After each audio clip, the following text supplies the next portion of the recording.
How's it going, everyone? Kyle Henderson here of Bama Football. I appreciate you guys joining me today.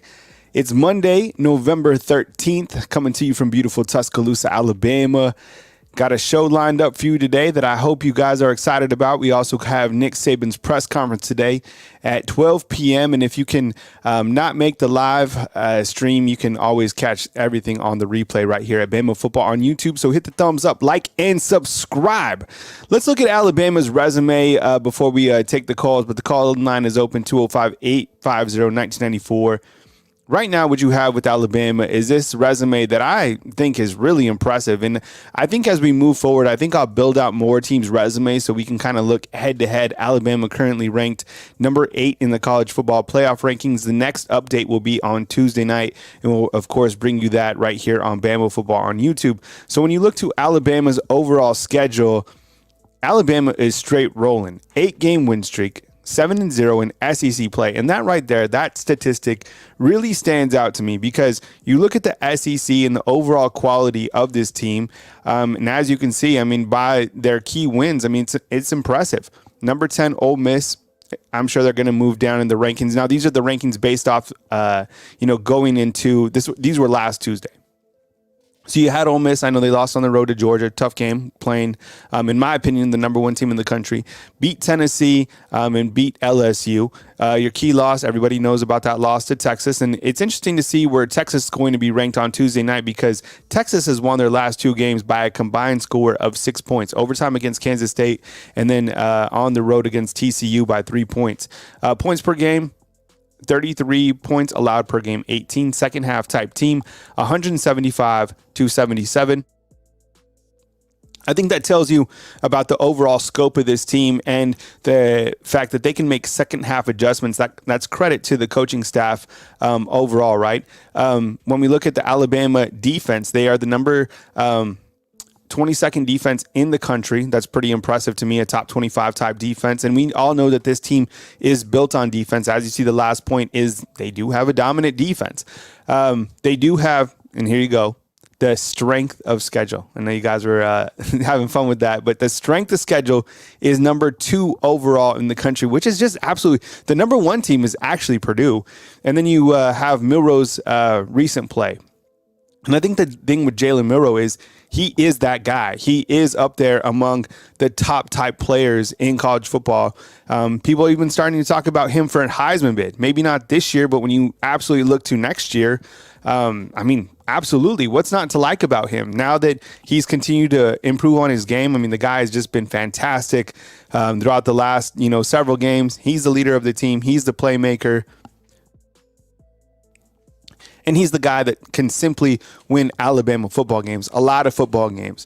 You have a dominant defense. I mean, this team under Kevin Steele has been a completely different type team than it was under Pete Golding, honestly.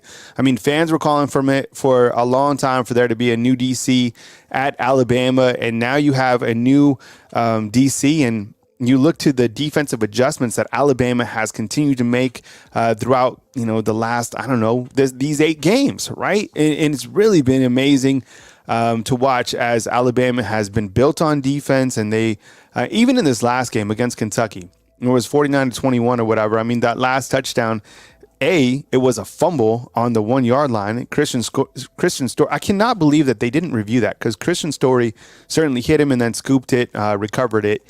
And, whatever. And then Kentucky scores a late touchdown. Okay, on the show today, I want to get your take on any of these topics, really. And let me hit on these for just a second. The call-in line is open again. I'll put it at the bottom of the screen. Jimbo Fisher is out. And this is major college football news, right? I mean, he is a guy that is now owed $76 million from Texas A&M. You talk about laughing all the way to the bank. I mean, I don't know, laughing or whatever. I mean, it was something that never really transpired at Texas A&M. I think they had one season where I felt that they were playoff deserving, but overall just couldn't get it done at Texas A&M with all the resources that you have behind Texas A&M. Not able to get the job done, not even able to get into the playoffs. Look, the SEC is a different animal. And as long as Coach Saban is here, everybody's standards are going to be so high, which they should. But, I mean, getting to the playoffs, getting to the championship game, consecutively or even once within a 5-year span is impressive. That's why it shows you some of these teams that have been able to do it. Kirby Smart, Nick Saban. It's impressive. Dabo had his run, and you've seen what's happened at Clemson as of late. But it's difficult to continue to have your team performing at that type of a level.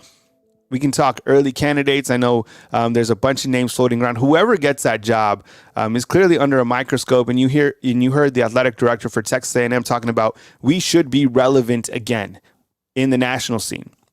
And right now, I think they need a complete rebrand of Texas A&M, complete rebrand. Because I was thinking about this last night. When you think about Texas A&M football, what do you think? Mediocre football team with really good athletes, all the money in the world that you can buy, some of the best facilities in the entire country. That stadium is really a stadium that Johnny Manziel literally built. And I think of the male cheerleaders, and I think of, just a team that is underachieved. So you need to have somebody go in and put Texas A&M on the map. There's a lot of names that people are going to throw around or whatever, but Texas A&M is clearly a program that can win. They're in Texas. They just bought somebody out for $76 million. There's no cap room at Texas A&M. They have enough money for forever and ever and ever. They have more money than Alabama, than USC. I think probably the only program that has more money than them or can match that is Texas. They're in Austin. So they can do whatever they want. They can get whoever they want. Of course, they can't get Saban, but whoever they want, they're going to go after. And it shows you $76 million just to get out of Jimbo Fisher. Zach Arnett was fired by Mississippi State this morning. That's just coming in. And look, Zach Arnett, I think, was in a tough position regardless. Following Mike Leach, you never want to be the guy after the guy. And I know that Zach Arnett built that team off defense, and he's a defensive-minded guy. I don't know. I mean, Mississippi State clearly didn't have a long-term plan for him. It's, in the past, we've seen that you can win in Stark Vegas. They don't have, kind of that allure that other SEC teams do. But who do you think some coaching candidates could be for Mississippi State? We've seen some coaches come out of there. Dan Mullen, who was there and then went on to Florida. Who are some names? I want to hear from you inside the comment box or when you call in today. Brian Kelly, he's still mad. We saw that clip yesterday about him talking about now he's just straight up accusing Dallas Turner of trying to knock Daniels out of the game. And at first, because he's talked about this 3 different times, following the game against Alabama, he said, look, the officials reviewed it and they said, there was a clean hit. And then on his Monday press conference, he talked about it again. And he said that, they weren't happy with the call. And now he's even mad. So he's had time he's probably watching that play again and again and again because one of his players got kicked out of the game. Look, Dallas Turner brings it. I think that the negative on this is that people are starting to associate Dallas Turner's name with being a dirty player because Quinn Ewers went out, and then Jaden Daniels, gets knocked down. Look, Dallas Turner, and Coach Saban said this, right? He said it was a clean hit, and anytime there's something up here, it's going to be reviewed and looked at. They are talking to Dallas Turner about, I guess, what are you going to tell somebody? I mean, my point is we're getting to this age of college football where and NFL, honestly, where the quarterback is such a delicate player to hit. But I mean, Dallas Turner, I don't think he did anything dirty. Otherwise, it would have been called, right? So I don't necessarily agree with the accusations because, honestly, that is going to affect Dallas Turner's overall name, right? People are going to now say Dallas Turner, dirty player, because of what Coach Kelly was saying. Okay, Bama's on fire. We talked about that. I mean, this team overall, 9-1 on the season. It's just unbelievable how this team is rolling. And that's why it's frustrating to look at these top 8 teams, really top 7 ahead of Alabama, and see them winning, of course. And look, good teams win, but who is the best right now? As of today, I had a video with Coach Sean, and I strongly feel that Alabama and Georgia are the top 2 teams right now, November 13th, in all of college football. I know a lot of people don't want to hear that, and I know a lot of people have Oregon up there ahead of Alabama, Texas, and because of the head-to-head, but this is a different type of team than it was in September. Are we ranking the teams based off September, or are we ranking the teams as of November 13th, right?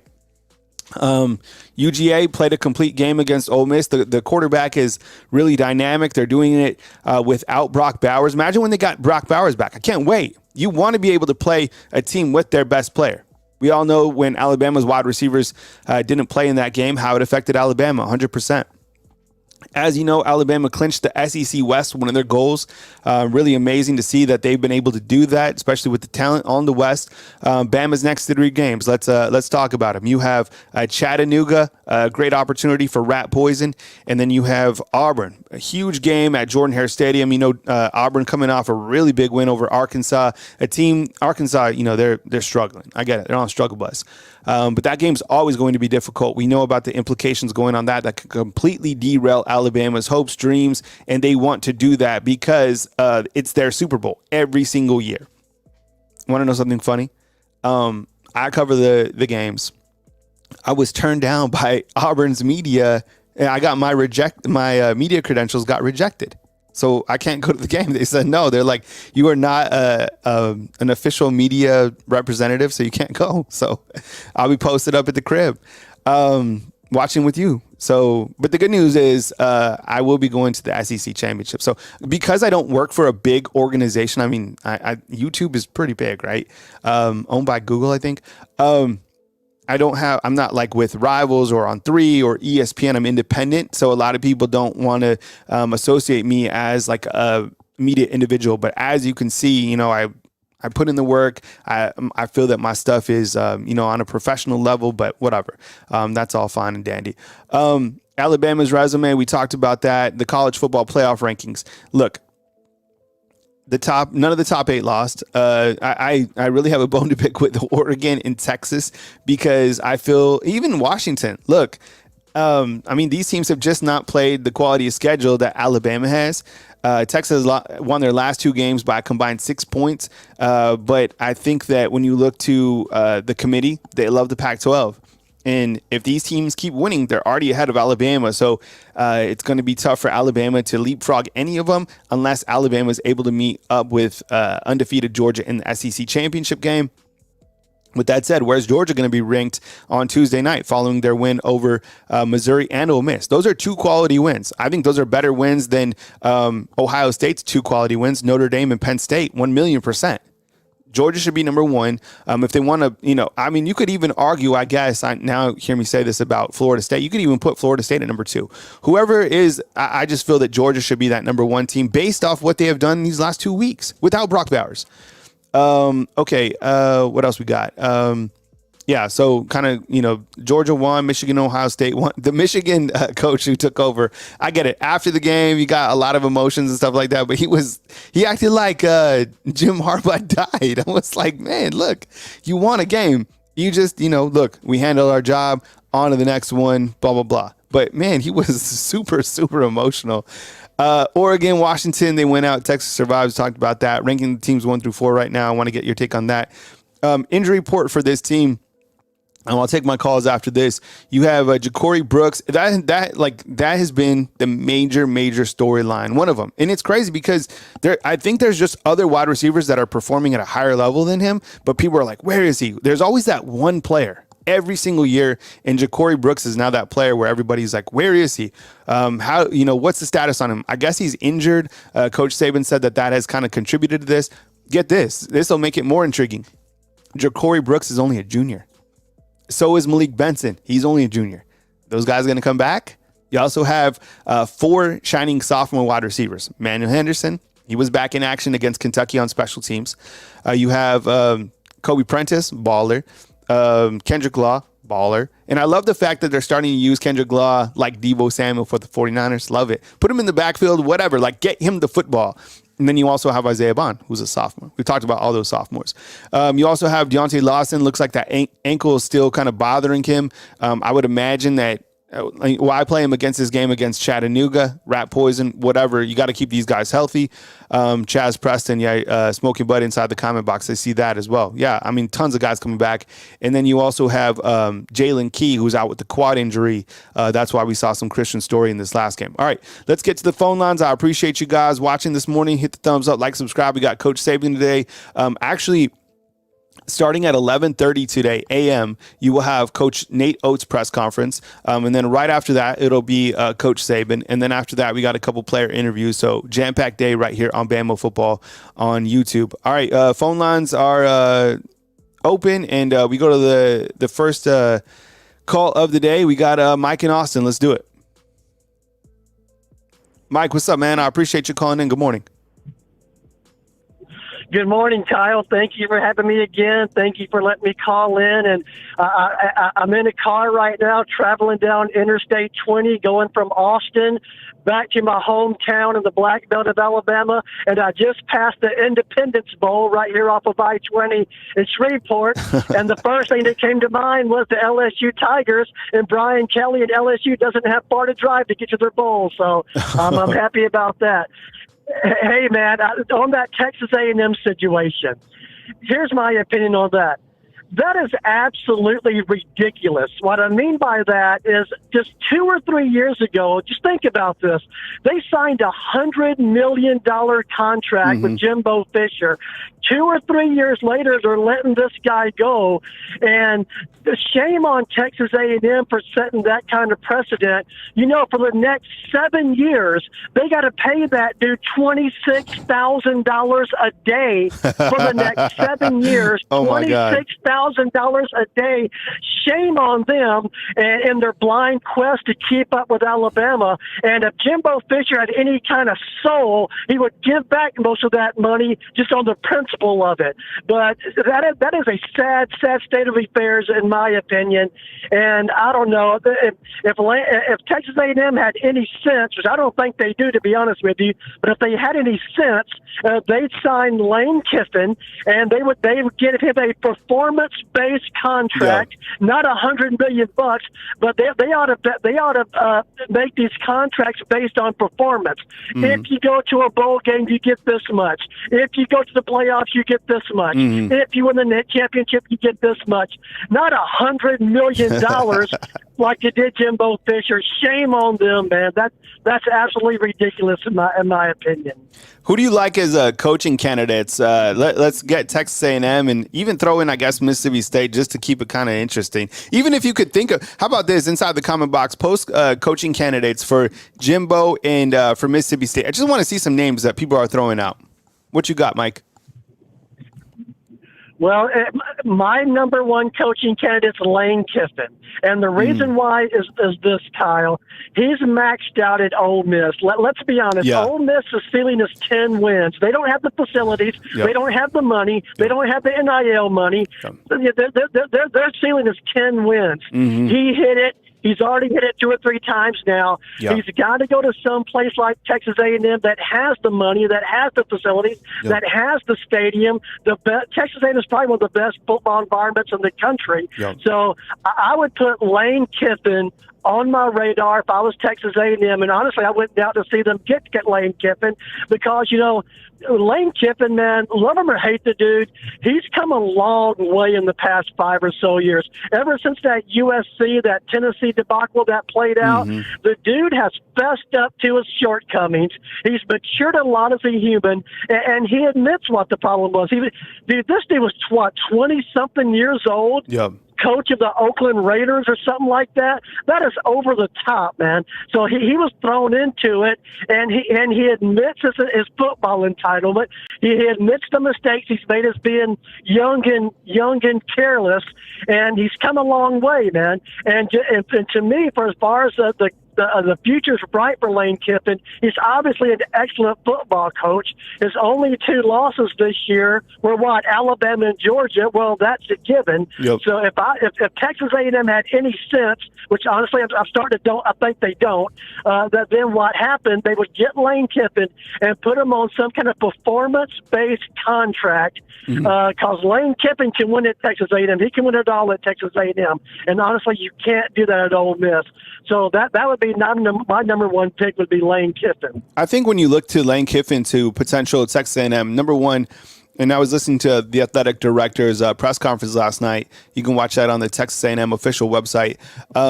He said rebranding and that Texas A&M should be relevant on the national scene. Now, if there's anybody that can bring you relevance, It is certainly Lane Kiffin, and I agree with you, Mike. I think that Lane Kiffin has certainly outgrown Ole Miss. He's maximized that. That's as far as he's going to go. Is maybe an 8 or maybe a 9, 10 win season, and that's it. He just doesn't have the resources. Ole Miss doesn't have enough gas in the tank for where he wants to go, and I completely agree with that. Now, inside the comment box, I'm with you 1,000,000%. Is that Lane Kiffin definitely wants to be the coach at Alabama. I think we've all known that. That would be something that, would seem fitting, considering that his relationship with Coach Saban, and that people want him here and kind of to relive that. And he's young enough to completely come in here and do amazing things at Alabama. With that said, Texas A&M is a program that can pay you with whatever type money that you want. And, they have the facilities, they have the resources. I mean, can you imagine Lane Kiffin recruiting in the state, anybody recruiting in that hotbed of talent? I mean, I just think in terms of a rebranding, the offensive schematics, looks what he does with quarterback. He would be terrifying at Texas A&M for anybody. So I think you definitely have, if you're in a room, you have a hot board, and you definitely add Lane Kiffin to the list, number 1 or number 2. I think Dan Lanning is certainly a name. The coach at Utah has to be up there. And look, I know this, and we talked about this yesterday, and there's a lot of people that don't like this, but Coach Prime. And the reason I say that is because he talked about rebranding, putting yourself on a national relevancy again, and I think that Coach Prime can do that. Now, how far can he really go at Colorado? I mean, if he was able to have a lot of time to work with and rebuild that program, he could rebuild the entire roster, get the kids whatever they wanted. And the truth of the matter, like you guys are saying inside the comment box, is that kids want to play for Coach Prime, period. He has a Texas connection because he's from, play with the Dallas Cowboys. I'm sure he has several houses around Dallas or whatever. I mean, I just think that his name is probably on the board. Is he a complete favorite? Probably not, but I think he's definitely on the board. Mike, anything else, man, before I move to my next caller regarding the college football playoff rankings? Yes, I think when the rankings come out, I don't think there's going to be much movement simply because nobody lost. Yeah. But I want to remind, the college football world and Bama Nation that they already know this. There's a lot of football left to be played. We have all the rivalry games coming up. I mean, Florida State's got to play at Florida. We got the Michigan-Ohio State game. Bama's got to go to the Plains and play Auburn. And then the championship games. So there's a lot of football left to be played. And if the committee is not trying to engineer some kind of outcome like it did last year, if they don't pick the 4 best teams, but don't try to engineer it, then Bama's got a good chance getting in there. But there's a lot of football left to be played, and I expect Bama to beat Chattanooga. I mean, honestly, Chattanooga's last game, they lost to Furman. So I expect Bama to beat Chattanooga. I'll be straight with you. The Auburn game, that's going to be a challenge. It's going to be a challenge.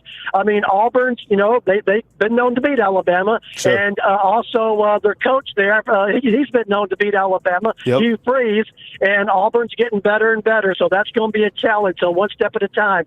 But there's still a lot of football left to be played. Hey, Kyle, thank you for talking to me, man. You take care. I'm going to listen to the rest of your show, and you have a great day, my man. All right, man. Take it easy. All right, that's Mike out in Austin. We got Jarrett calling in from Buffalo, and then a 252 coming up next right here on Bama Football on YouTube. I appreciate you guys joining me today on Monday, November 13th. Definitely hit the thumbs up, like, and subscribe. We got the Coaches Show coming up at 7 p.m. right here on Bama Football. You also have Nick Saban's press conference, player interviews, and you also have Nate Oates' press conference as well, trying to get you, heated up for basketball. The thing about basketball is there's so many games, right? These teams play so many games, and it's kind of, you have this time where you're trying to figure out yourself, but I think Nate Oates has his team figured out. I mean, this team has scored, 105, 102 in the first 2 games of the season. I mean, the amount of points that they're able to put on the scoreboard is really amazing. The transfer has been amazing from North Dakota State already. I mean, people talking about him as one of the top players in all the land. Credit to Nate Oates and the job that they're doing. All right, we go back to the phone lines, and we got Jarrett calling in from Buffalo. Let's get it. Man, it's been way too long. Way too long. What's up, Jarrett? What's up, Kyle? How you doing, man? I'm doing good, man. I appreciate you calling in this morning, man. Good to hear you. Yeah, man. I had to, but I couldn't. First, I'm off of work, man. So that's definitely a good thing, man. I'm trying to get ready for this coaching show on Monday, man. But I'm just, man. I'm just looking at these playoff rankings, man. I've been staring at these things for the last 2 days, and it's just, man, we need some help, Kyle. Mm-hmm. We need some help. We don't control our own destiny, man. So I have on the board right here, kind of the top 8 and who everybody, has played and, kind of the remaining games. So let me just talk about this, kind of set the stage, and then we can dive into the playoff ranking. So you have Ohio State at 10-0 on the season. Next up, they got Minnesota, a game they're going to be heavily favored in. Then you have Georgia at 10-0 on the season, taking on Tennessee. That game is at Knoxville. Number 3, you have Michigan taking on Maryland and Coach Locke's. That game will be at Maryland. And then you have Florida State taking on North Alabama. So you got to think those are all W's across the board. I know Georgia's, it's a tough place to go to Neyland and improve Josh Heupel team, but the way that they're playing, they're just on fire. Washington will go to Oregon State. I guess that's a game that we'll all be watching depending on the time. Sometimes that's Pac-12 after dark. And then you have Oregon taking on Arizona State. You have number 7, Texas at 9-1 taking on Iowa State and Ames, Iowa, and then Bama taking on Chattanooga. It seems like last week there was some games to kind of check out, but this week it seems like all the top 8s once again will be heavily favored. What's your take on the top 8 in the playoff rankings, Jarek? We should be at least top 5 team, if not definitely elite. Again, you want to put Texas ahead of us because they beat us in Alabama and Tuscaloosa. It is what it is. But no, you look at the rest of these teams, man. It's like you look at a Florida State team. It's like, do I think that's better than Alabama? No. I think right now at this point, do I think that Washington's better than Alabama? No. And I think the fact of the matter is that I think, if you're the college football playoff committee, it's a year in and year out thing. And like I said, this committee has not been the exact same. I think this is what people are forgetting. The committee members are not the exact same from what it was 2014, 2015, 2016, even 2017. It has completely changed. And what it should be is instead of trying it to be an objective form, it has now become subjective.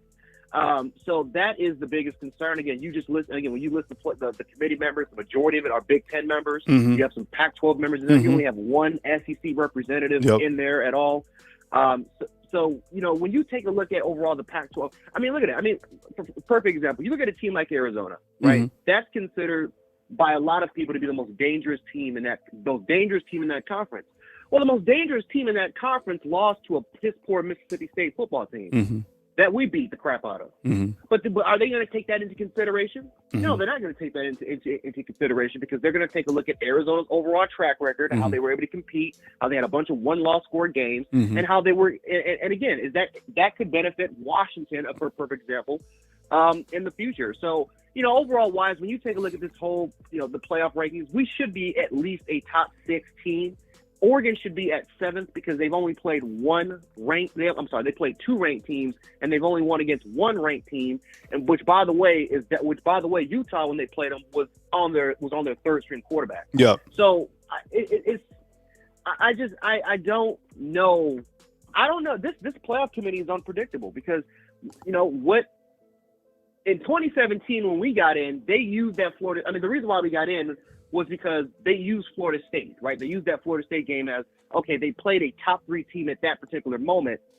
That's right? Mm-hmm. So that's going to be, that's the excuse we're going to give them to get in. Mm-hmm. What are they going to use for this year? Like, are they going to use Alabama's loss saying, well, Texas beat Alabama on the road in Tuscaloosa? Mm-hmm. Or, in week 2, I'm just trying to wrap around my head, guys, about what the playoff committee is going to do at the end. I don't know. They're unpredictable. Yeah, and clearly, like you said, you only have one rep from the SEC that is on this committee, and that was the Kentucky athletic director. So he had a first-hand opportunity to look at this transformed Alabama team. And honestly, if it wasn't for that muff punt by Kool-Aid, Alabama could be leading that game at halftime 42-0. They were completely just destroying Kentucky in all facets of the game. Even Stoops, after in his post-game, said that, look, he was like, this Alabama team is going to go on a deep run. I look at the way that teams are playing right now as of today, and I get it. Michigan has been taking care of business, but their overall quality of schedule just hasn't been impressive. And I know, I guess Penn State is a good win on the road, but that's it. I mean, Georgia finally has 2 wins under their belt. Ohio State has 2 wins under their belt. Bama has 3 wins under their belt. Texas, I mean, their recent play, it affects me and kind of the way that I see them as of today. Oregon, able to go and beat USC, or I think that game was at Oregon or wherever it was. But what are their other, kind of elements to Oregon's schedule? Washington, as you said, they survived that game against Utah, beat USC, able to come back and win that game against the Trojans, have the win over Oregon. This team, the committee loves the Pac-12 and they love style points. And style points to them are having a high points for and a low points against. And that's why they like Florida State. That's where the chair is from. Bo Corrington is from NC State, and he's had a opportunity to look at the Seminoles overall. Jarek, let's talk about Florida State real quick. 10-0 on the season, defeat Miami, a game that was tied 10-10 at halftime. Before that, they beat Pittsburgh. The quarterback, absolutely baller. Jordan Travis, our wide receivers, they're dangerous. I mean, when you look at them, are they right behind Georgia's 1 and 2? Are they 3? I mean, what's your take on Florida State? They should be at number 5. I mean, let's take a look at the schedule. So they barely survived. Boston College should have won that game. Barely survived against a piss poor Boston College team. Mm-hmm. You almost lost to Clemson, 31-24. Mm-hmm. You struggled against Duke prior. Mm-hmm. I mean, again, remember, Duke's quarterback was on one leg, and by the time he was out, for the most part, that's when they took advantage of that. So we're going to really count that, and then Miami. Mm-hmm. You look at their track record overall; they've only beaten one ranked football team. Yeah. When we take a look at the style points, what style points? Mm-hmm. The only team that they dominated was LSU.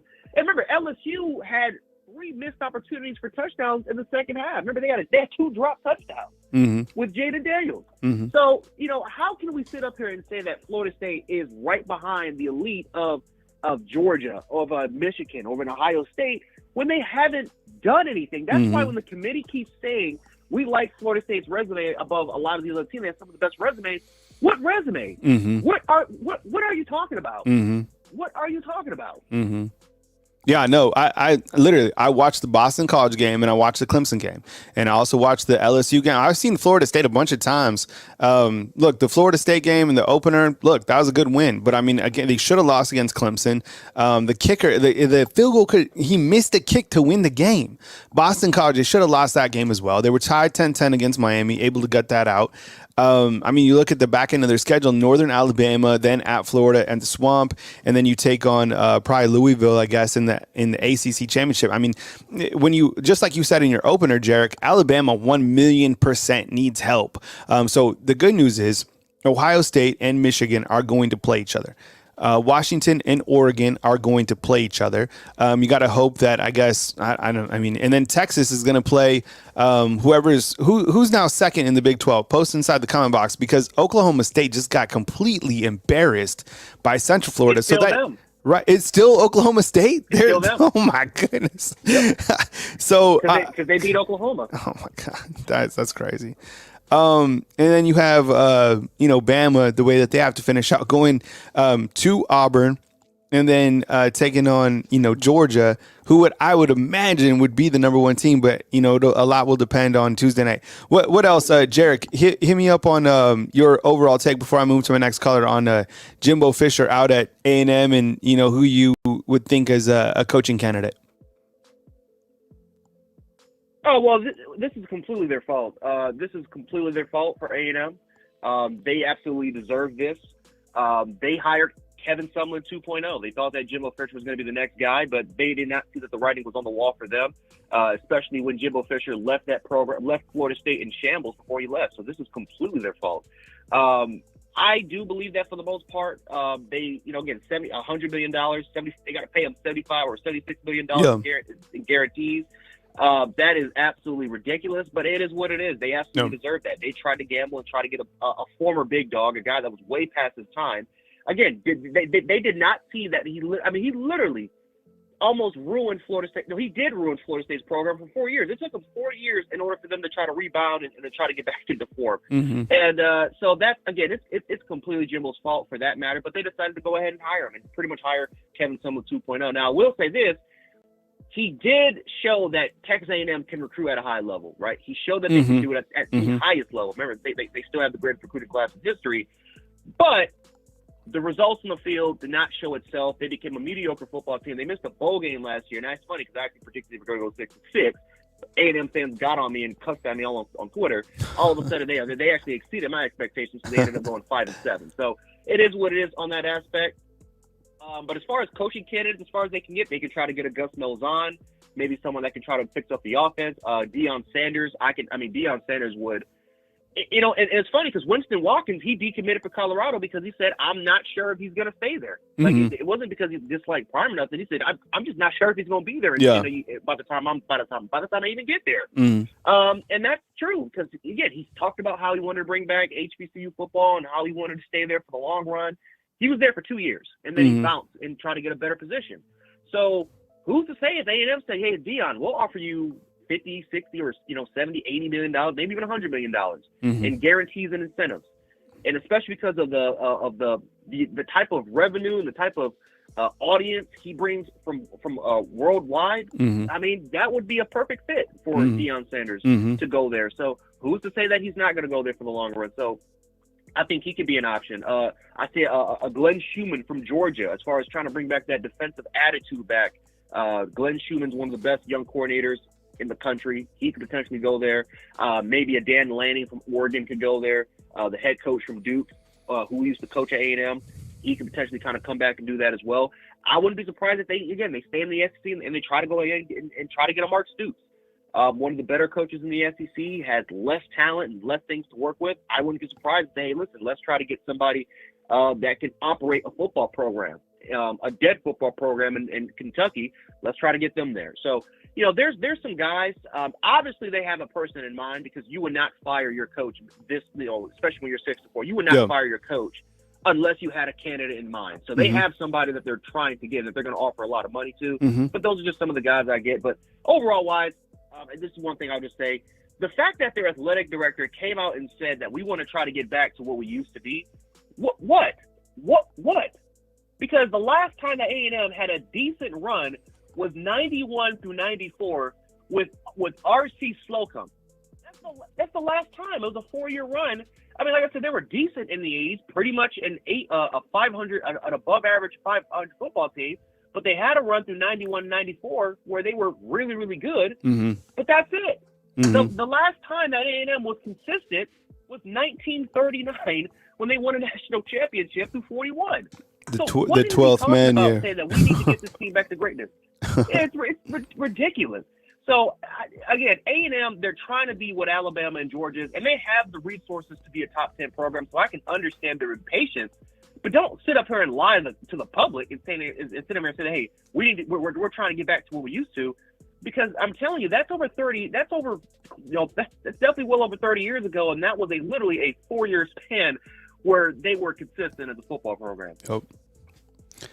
All right, Jarek, I got to move to my next caller, man. But I'm telling everybody about the show tonight, as always, at 7 p.m., man. So keep up the good work, man. Glad we linked up. You do such a great job, and I love your takes on college football, man. So we'll catch you on the Coaches Show tonight, man. And thanks for calling in this morning, man. Always love to rap with you.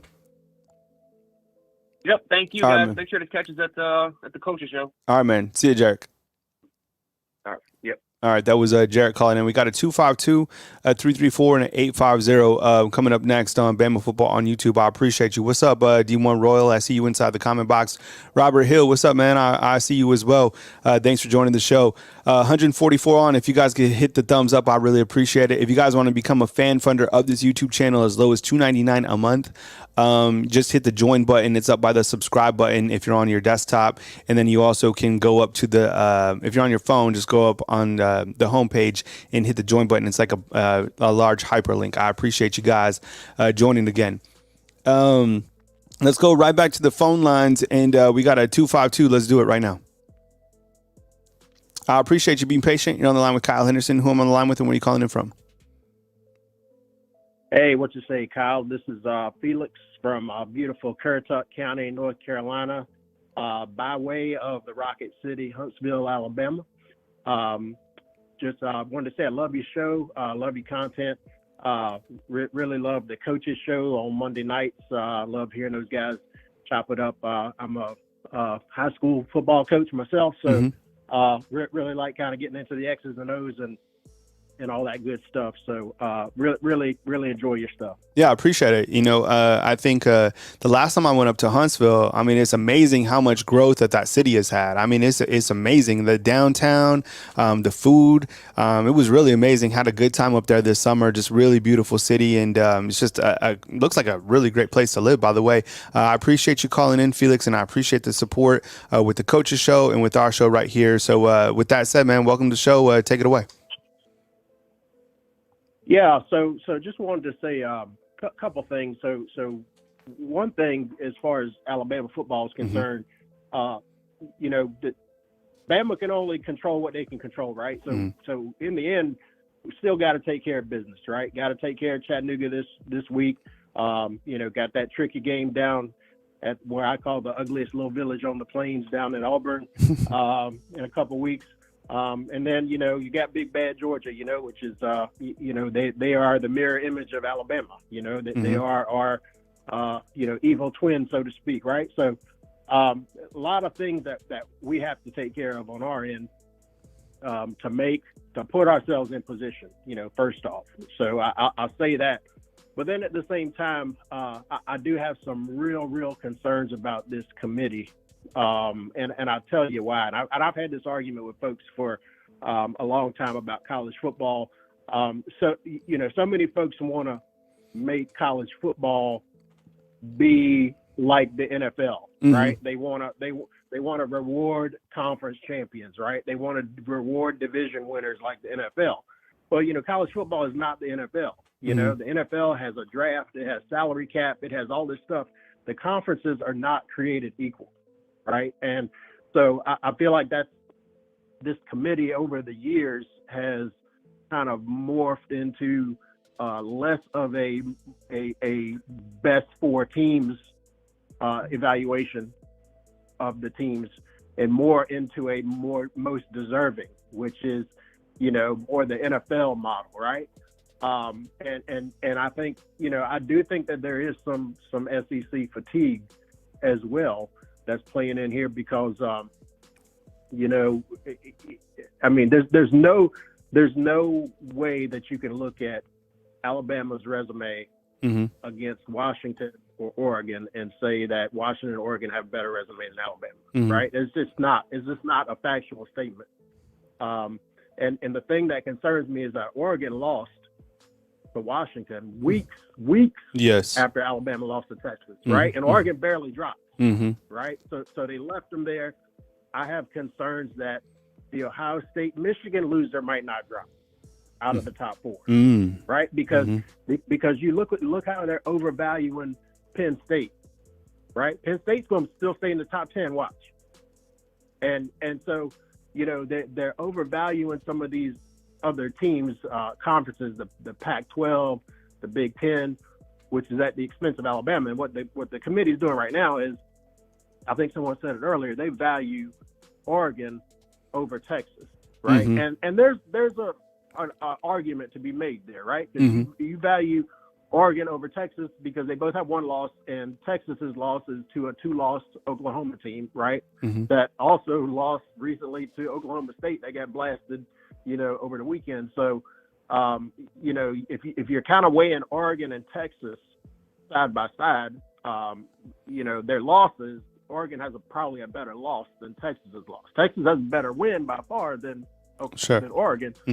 But this committee is valuing Texas behind Oregon, which means we're stuck behind both of them, right? Because they don't want to put Texas ahead of Oregon, and they don't want to put us in front of Texas because of the head-to-head. So we're kind of stuck behind Oregon.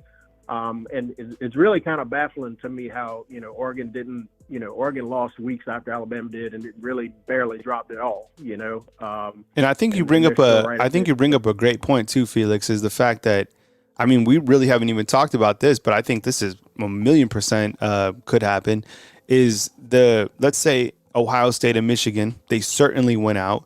What are they each in the top 4 right now, right? And they play each other, and it's a close game down to the wire, and those teams aren't penalized. Like, one of them won't make the playoffs, but one of them will go to like the number 5 spot.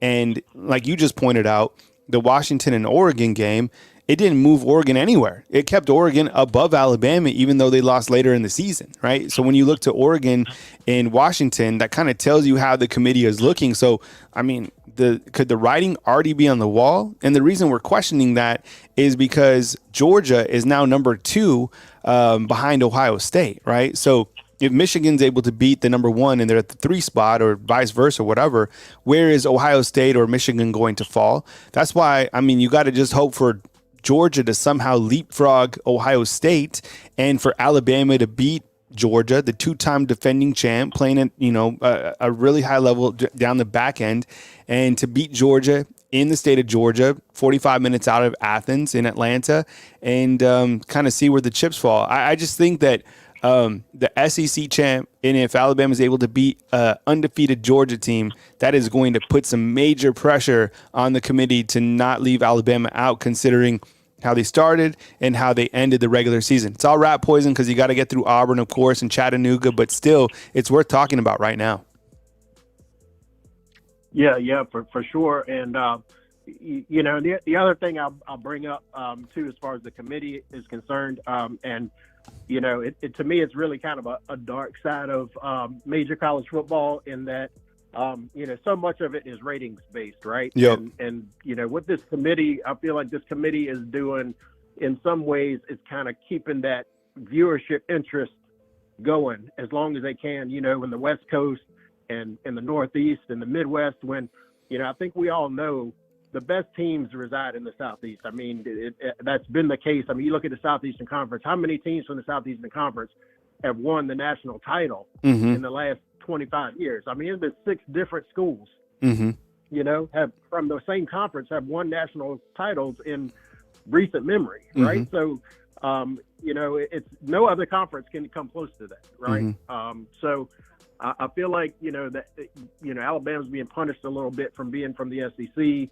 And also this desire, it seems, to sort of keep that viewership interest going on the West Coast, right? They don't want to see another Alabama Georgia national title game, or so they're positioning everybody to where one of them is going to get left out, even though they're probably the two of the best 4 teams in the country. Yeah, there's a lot to chew on, and I think we'll get another understanding on Tuesday night where teams sit in terms of the rankings at the 1 and 2 spot. Ohio State versus Georgia. I think everything else is going to stay the same, but if Georgia doesn't leapfrog Ohio State, and Ohio State with the big win against Michigan State, who's clearly lost their coach and they're on the rails and stuff like that, but Georgia has won 2 quality games back to back. And Kirby Smart wants to stay at the number 2 spot, 100%, right? He wants that reverse rat poison. He doesn't want to be boosted to number 1. But when you look to overall, I mean, Georgia is playing great football. That was a really good win, 4 quarters of play against Ole Miss. And before that, beating a very good Missouri team who's been playing, really well this season. So anyways, Felix, I got to get to my next caller, but I really appreciate you calling in for a first-time caller. Anytime that you want to call in, save the call-in line number, call in. Love to chat with you. I'm online and live every single day during the week, Monday through Friday at 9 a.m. Central Time. So I really appreciate you calling in, talking college football with me. All right, thanks, Kyle. All right, man. Appreciate it. Roll Tide. Yeah, roll Tide to you, man. Thanks. That was Felix out in North Carolina by way of Huntsville. Appreciate you guys joining me. Today I got Coach Saban at 12 p.m. You got Nate Oates actually before that at 11:30, and then got player interviews. And then you got the Coaches Show with Smook, Jarek, and Coach Sean tonight at 7 p.m. I appreciate you guys hitting the subscribe button. Just surpassed 95,000 subscribers right here on Bama Football on YouTube. As I've mentioned a bunch of times that this is my full-time job, so So I appreciate you guys supporting. You guys have your full-time gig. So do I. Got a 14-year-old and a 10 that get out the door every single morning. And so it really helps, obviously, to show consistency. And that's something that I think that I've showed this year. And that's been honestly one of my goals, when I entered this year, is to show consistency in performance, and even in my performance, right? Because I want to make sure that you guys have the best sound, the best audio, or sound and audio, all the same, but content that you guys can, come to and enjoy. So I really appreciate your guys' support with the YouTube channel.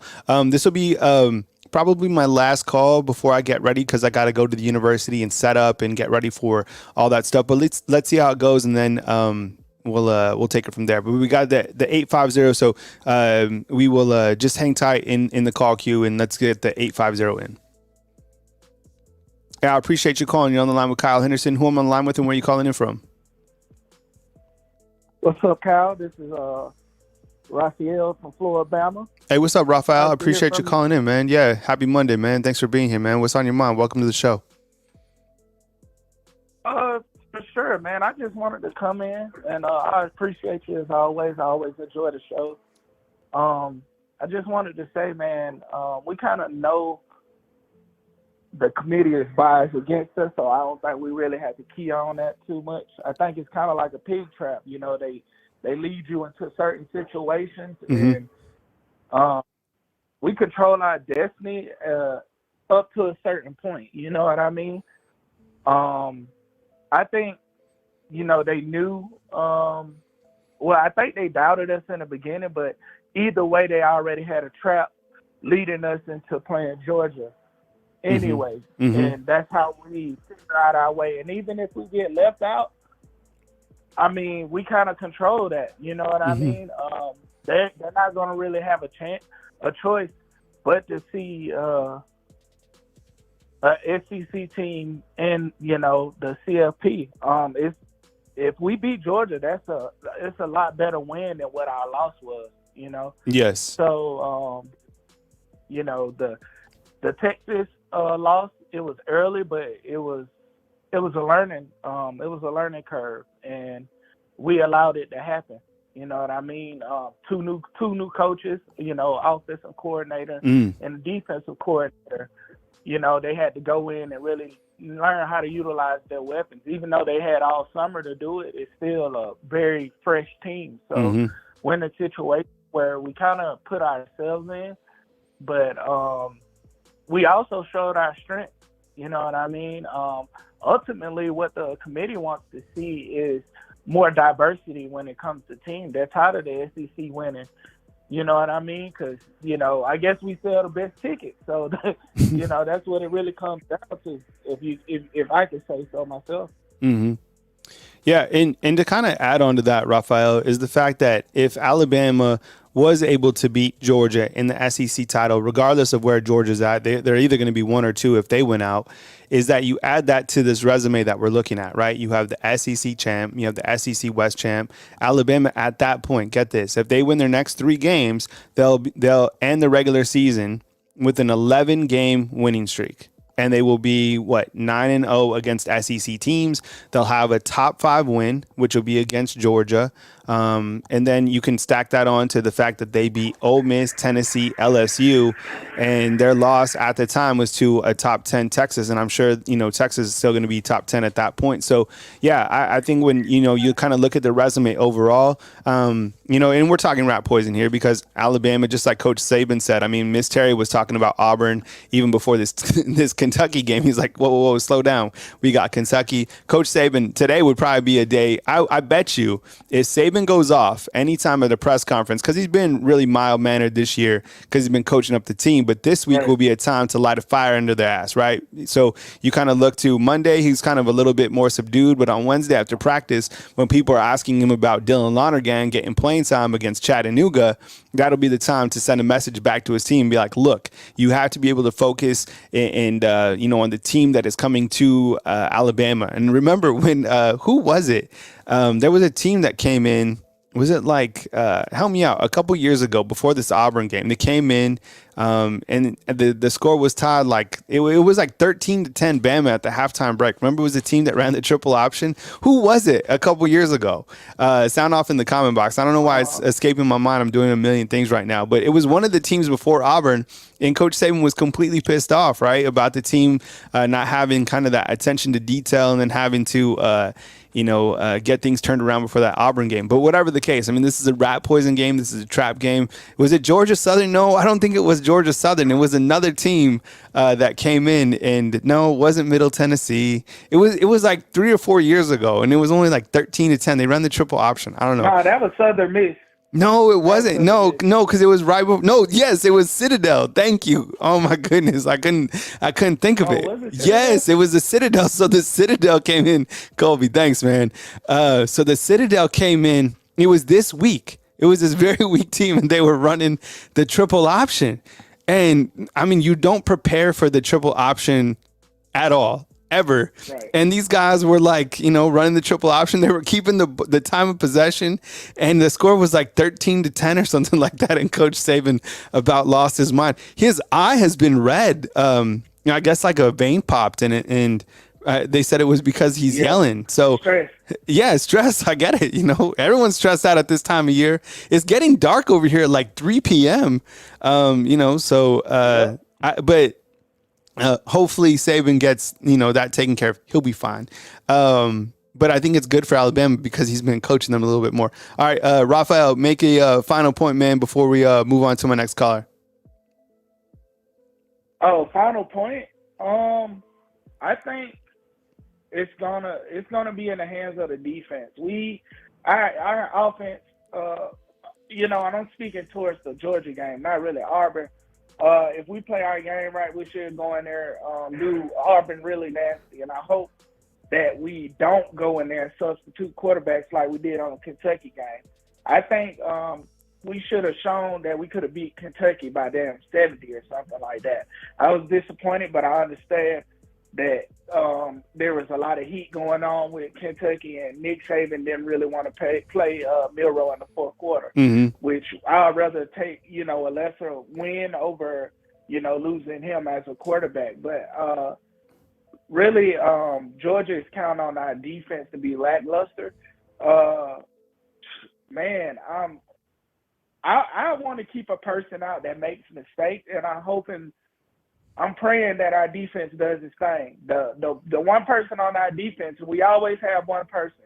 I feel like Jalen Key is a problem on our defense. I feel like he gets in and he's lost most of the game.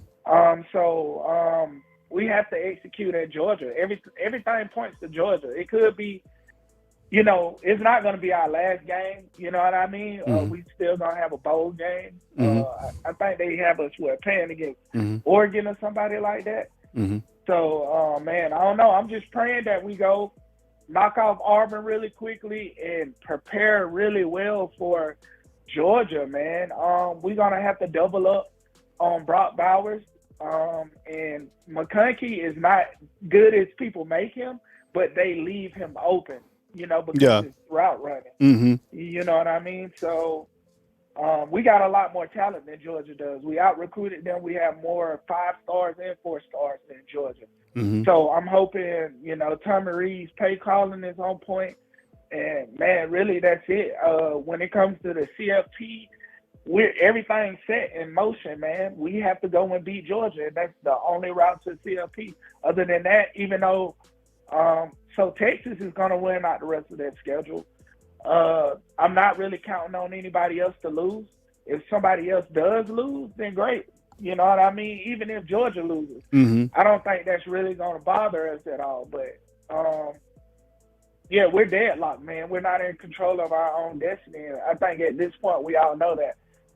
We thought beating Kentucky in a way we did that was going to trend us, but it hasn't. They want to keep us at 8. The rest of our schedule is going to keep us at 8, man. We just got to go to Georgia. And we just got to go to Atlanta and do Georgia nasty. Yep. That's it. Yep. Well, I appreciate you calling in, Raphael, man. Good context, man. I appreciate the support, man. Call in again next time. For sure. All right, man. Take it easy. That's Raphael down in Floribama. If I didn't get to you guys today, I will get to you guys next time. I'm online live Monday through Friday at 9 a.m. Don't hold it against my head. Hold it against my heart. It's like I can only get to so many people during this hour window. So I appreciate you guys joining me today. You got the Coaches Show on Bama Football on YouTube. I appreciate you guys supporting Coach Jarrett, Coach Smook, and Coach Sean.